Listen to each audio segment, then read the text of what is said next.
우정청이 일선 우체국의 우표 판매 실적을 강요해 논란입니다. 할당식 강매 방식에 반발이 터져나오고 있습니다. 폴리텍대학 교수상조회가 학교 시설로 수익을 취해온 사실이 드러나 물의를 빚고 있습니다. 문제가 되자 학교 측은 뒤늦게 시설 회수에 나섰습니다. 도시 속 마을 공동체가 구도심을 변모시키고 있습니다. 마을 기업으로 수익도 올리고 공적인 역할도 하는 마을 공동체 취재했습니다. 여러분 안녕하십니까? 계속해서 전북권 뉴스입니다. 연말을 맞은 우체국이 실적 경쟁으로 뒤숭숭한 표정입니다. 우체국마다 책임자가 우표 150만 원어치를 자진 구매하라는 지시까지 내려져 시계가 거꾸로 돌아간 것 아니냐는 지적이 제기됩니다. 유룡 기자의 보도입니다. 정읍우체국은 최근 관내 30여 우체국 책임자와 간부급에게 우표 구매를 할당했습니다. 연말을 앞두고 목표량을 채우기 위해 지역별 우체국 책임자가 우표를 자진 구매해 우체국 전체 목표를 달성하자는 것입니다. 말이 좋아 자진 구매지 우표 강매나 다름없다며 지역 우체국 책임자들은 반발하고 있습니다. 다 150만 원 그렇게 했어요. 강한데 강요를 해요. 이게 현실이에요. 이걸 참. 겉으로 드러나지 않을 뿐이지 적지 않은 지역 우체국에 아직도 이런 관행이 남아있다며 불만이 터져나오고 있습니다. 우정청은 일부 지역 우체국의 과도한 실적 경쟁이 빚어낸 일이라며 변명하기에 급급한 표정입니다. 우표 강매는 20년 전에나 있었던 일이라며 일부 우체국의 일탈 행위로 치부하고 있습니다. 자기들 경쟁하다 보니까 이제 총괄업체장들 일종의 돌발 행동 같은데 지금 이러지 않거든요. 우체국이 실적 가지고. 하지만 매일 실적표를 작성해 우편과 금융사업을 독려하는 것은 부정할 수 없는 사실입니다. 편지와 연하장으로 따뜻한 정을 나누는 사회적 분위기 확산에 주력해야 할 때지만 구태의연한 실적 경쟁이 벌어지는 것이 우정행정의 현주소입니다. MBC 뉴스 유룡입니다. 각박한 도시 생활 속에도 마을 공동체들이 하나둘 만들어지고 있습니다. 주민들이 협동조합이나 마을 기업을 만들어 식당도 운영하고 또 마을을 살만한 공간으로 되살리고 있는데요. 시 당국도 체계적인 지원에 나섰습니다. 보도에 김하연 기자입니다. 전주 노송동에 있는 한 음식점. 이곳은 인근 주민 31명으로 구성된 마을 기업이 운영하고 있습니다. 지역 주민들을 고용해 비빔밥을 판매하고 도시락 배달 사업 등을 하며 지난해 1,500만 원이나 수익을 올렸습니다. 돈도 벌어서 손지들도 주고 나도 쓰고 이 마을도 좋아졌잖아요. 주민들이 구성한 마을 기업이다 보니 마을 환경을 돌보는 일 등 공익적인 활동에도 나서고 있습니다. 이 협동조합은 방치돼 있던 빈집에 공동 텃밭을 조성하고 어려운 이웃을 위해 매주 국수를 제공하고 있습니다. 2호점, 3호점 이렇게 많이 늘려나가서 우리 지역 주민들 소득도 창출되고 이 침체된 분위기가 좀 활성화돼가지고 마을 전체가 좀 즐겁게 일하는. 주민 공동체가 수익도 내고 지역을 살만한 공간으로 만들어내는 상황. 전주시도 도시혁신센터를 개소하고 공동체 지원과 활성화에 나섰습니다. 센터는 주민들에게 협동조합 생산품을 판매하는 공간을 제공하는 한편 공동체 사업장 현장 실습과 전문가 초청 특강, 맞춤형 컨설팅 등을 지원할 예정입니다. 시민 스스로가 공동체 활동도 기획하고 살고 있는 그 지역의 재생을 같이 기획하고 구상하고 실현하는 공간으로 만들도록. 도심 속에 자발적으로 구성된 주민 공동체가 주민 간의 유대 강화와 구도심 활성화에 촉매제로 작용할 수 있을지 주목됩니다. MBC 뉴스 김하연입니다. 소리 융합 기술을 개발하는 소리창조원이 전주에 들어섭니다.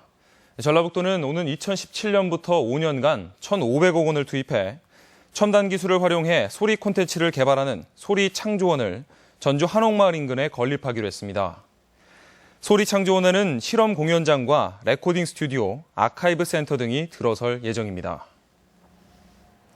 얼마 전 내린 기습적인 폭설로 일부 과수농가에 큰 피해가 났습니다. 까치 같은 조류의 접근을 막기 위한 방조망이 피해를 더 키웠는데 복구에 엄두를 내지 못하고 있습니다. 이몽진 기자의 보도입니다. 사과밭 2만 5천여 제곱미터가 그야말로 쑥대밭이 됐습니다. 수백 그루가 밑동부터 부러지고 사과는 땅에 떨어져 썩었으며 철제 지주도 뽑혀지거나 휘어졌습니다. 지난달 27일 밤늦게 익산 일대에 30cm 가까운 기습적인 폭설이 내리면서 사과와 배밭에 피해가 컸습니다.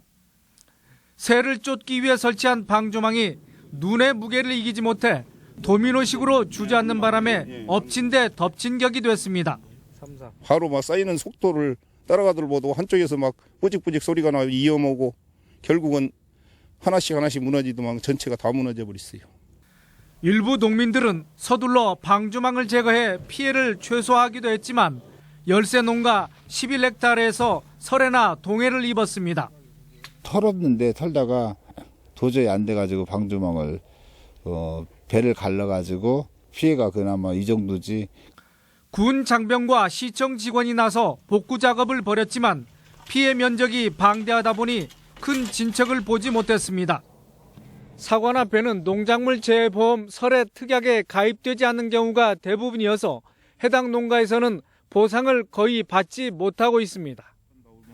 더욱이 대출금과 이자를 상환해야 하는 부담 때문에 최악의 경우 농장을 팔아야 하는 상황입니다. 농한기도 아랑곳 없이 내년 농사를 위해 땀을 쏟은 농민들이 자연재해 앞에 망연자실합니다. MBC 뉴스 이몽진입니다. 지난 마이산의 케이블카 설치와 관련해 찬반 논란이 가열되고 있습니다. 지난 녹색평화영대 등 환경단체들은 어제부터 진안군청 광장에서 케이블카 설치 반대를 위한 천막농성에 들어갔습니다. 이에 맞서 진안 지역 9개 읍면 이장단은 오늘 기자회견을 갖고 낙후된 지역 발전을 위해 케이블카를 적극 설치하라고 촉구했습니다. 고등학교 교사들의 진학지도 능력을 향상시키기 위한 연수가 시급하다는 지적입니다. 전라북도 교육청은 수시 전형에 대비하기 위해 올 3차례 설명회를 가졌지만 16시간 집중 연수를 받은 교사는 80명에 그치고 있습니다. 특히 1학년부터 준비해야 하는 대입 수시 학생부 종합전형의 중요성이 높아지고 있는 점을 고려할 때 교사 연수를 더욱 강화해야 한다는 목소리가 높습니다. 한국폴리텍대학의 교직원 상조회가 학교 시설을 마치 자신들의 소유인 것처럼 임대료를 받아온 것으로 드러났습니다. 전국에 있는 폴리텍대학 캠퍼스 모두 같은 일이 벌어졌는데 대학 측은 눈을 감고 있었습니다. 보도에 강동혁 기자입니다. 한국폴리텍 캠퍼스 기숙사에 있는 매점입니다. 지난 2012년부터 운영되고 있는데 매점업자에게 세를 내준 곳은 뜻밖에도 대학이 아닌 직원 상조회입니다. 매점이 운영되는 공간은 명백한 학교 재산인데도 연 최대 700만 원가량의 임대 수익은 고스란히 교직원들에게 돌아갔습니다. 계약이라든지 이런 거 관리 이런 건 어디랑 대학 본부랑 얘기해요? 상조 회장님, 상조 회장님은 매년 바뀌어가고 다르게 넣죠. 학직의 상조회가 학내 매점에 대한 계약이나 운영 권리를 가진다는 규정은 없습니다. 상조회 측이 명백한 특혜를 받은 셈인데 이를 통해 받은 임대 수익은 교직원 자신들의 경조사비와 전별금 등으로 나눴었습니다. 폴리텍 대학은 아무 근거 없이 학교 재산을 교직원들에게 넘겨줘 손해를 떠하는 셈인데도 관행을 따랐을 뿐이라는 입장입니다. 특히 매점을 갖고 있는 전국의 폴리텍 대학 캠퍼스의 대부분이 이처럼 부적절하게 계약을 맺고 있는 것으로 나타났습니다.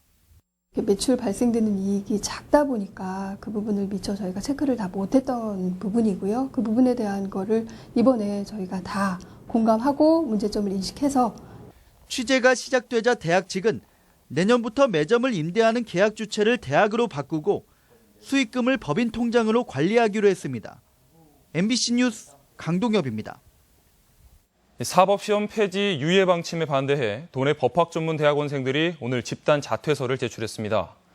전북대와 원광대 법학 전문 대학원생들은 오늘 집단 자퇴서를 제출하는 한편 대학 주변과 검찰청 등에서 1인 시위를 이어가기로 했습니다.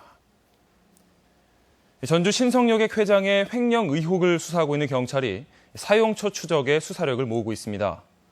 전북경찰청은 지난 2009년부터 수십 차례에 걸쳐 회사 대표의 개인 계좌에 회사 돈 수억 원이 입금된 것으로 보고 신성여객 측에 돈의 사용처에 대한 소명 자료를 제출하라고 요구했습니다.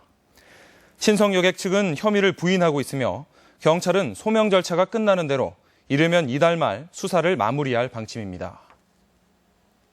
계속해서 오늘의 간추린 소식입니다. 전북 산림환경연구소는 숲 가꾸기 사업에서 나온 땔감 110톤을 독거노인과 소년소녀 가정에 전달하기로 했습니다. 산림환경연구소는 진안과 무주 지역 730헥타르에서 속가배기 등을 벌였습니다. 로컬푸드 체험 판매장이 도청사 1층에 개장했습니다. 판매장에서는 도내 우수 농산물 400여 품목을 구매할 수 있으며 어린이와 주부 등을 대상으로 로컬푸드 체험 행사도 매달 열릴 예정입니다. 저탄소 생활 실천 전북대회가 도청에서 열려 온실가스 1인 1톤 줄이기 실천 운동을 다짐했습니다. 전기 절약과 대중교통 이용, 겨울철 내복 입기 등이 대표적인 저탄소 생활입니다. 남원의료원에 산부인과와 소아과가 신설돼 내년 2월부터 진료에 들어갑니다. 의료원은 24시간 분만 의료 서비스를 제공하고 이주 여성 산모를 위한 통역 서비스도 도입하기로 했습니다.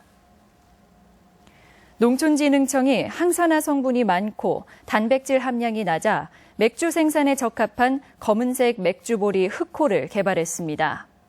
흑호는 항산화 성분은 물론 수확량도 많아 농가 소득 증대에도 기여할 전망입니다. 새만금 상류 주 오염원인 익산 왕궁 특수지역의 수질 환경이 개선됐다는 평가가 나왔습니다. 익산시에 따르면 왕궁 특수지역 인근 익산청의 생물 화학적 산소 요량이 6ppm으로 2009년 121ppm에 비해 크게 떨어졌습니다. 익산시는 그동안 가축분뇨 공공처리시설 기능 보강 사업을 실시하고 축산농가층에서도 자체 감시단을 운영한 성과라고 분석했습니다. 전라북도 출연기관인 전북자동차기술원이 부실 운영되고 있는 것으로 나타났습니다. 전라북도는 자동차 기술원에 대해 감사를 벌인 결과 시험평가를 하거나 연구장비를 임대하면서 총 8억 원의 수수료를 임의대로 부과하지 않거나 할인해 준 것으로 드러나 직원 4명을 중징계 처분했다고 밝혔습니다. 또 지난 2003년 설립 이후 기술을 이전한 실적이 전혀 없으며 특허 등록 건수도 최근 연구과제의 11%에 불과했습니다. 전주지방법원은 사기 혐의로 기소된 다단계 업체 대표 49살 최모 씨에게 징역 6년, 공방 9명에게는 최고 징역 4년을 선고했습니다.